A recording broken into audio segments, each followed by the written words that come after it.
This is part of a step-by-step fretboard navigation training course. Today we will discuss the degrees as a tool of interval measurement and musical structure comparison. I would like to begin this lesson with the concept of degrees and how the numbers can be all we need to measure, compare, and describe the musical structures. First, why do the scales of the same kind, built from the different roots, have the different accidentals or black keys? It's just because the 7 white and 5 black keys on piano are distributed asymmetrically, and usually the white keys have no accidentals on the sheet. Let's say C major scale has the white keys only. If we move each note exactly by one tone up, we will get 2 black keys in the combination as a result. The asymmetrical structure of the major scale will be retained exactly, but only if we add some accidentals. B raised by one tone will become C sharp, and E raised by one tone will become F sharp. The asymmetrical pattern of the structure generates the different accidentals from each root. Study the diagram closely, try to find the notes on piano if you have an access, or guitar. In the live example it should be obvious if you trust my ability to follow the pattern and spell the major scales.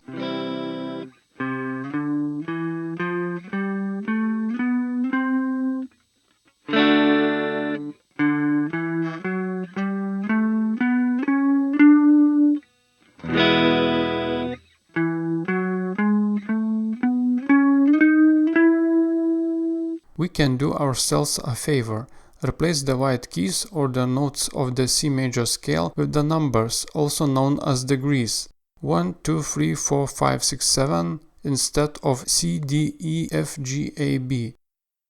If we agree that all those numbers are one tone away from each other, except 3, 4, and 7, 1, which are semitone away, we will achieve the same result as we did when looking for the white keys on guitar fretboard.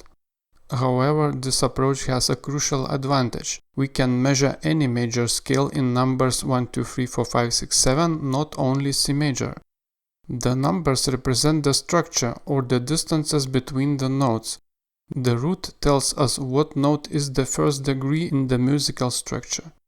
For example, A major scale has A root and 1, 2, 3, 4, 5, 6, 7 structure or blueprint. G major is pretty much the same, but begins from G root. We can describe any major scale by telling its particular root and knowing its abstract structure, expressed and measured in degrees or numbers. Important: degrees are not the same as the order numbers. They also describe the distances between the notes. Again, all degrees of the major scale are one tone away from each other, except 3, 4 and 7, 1. They are separated by a semitone.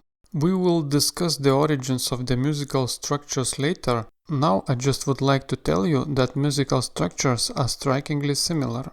In many cases you just need to add an accidental to the single degree to get another kind of mode or chord.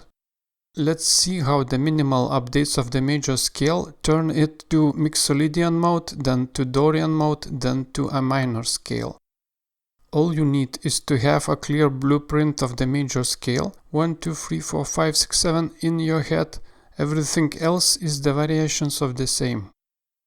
In case you heard that the modes are the same scale, just beginning at a different number, it's kind of correct, but I strongly suggest to ditch this concept because it will never provide a decent level of control you need as a musician. This oversimplification has no practical value.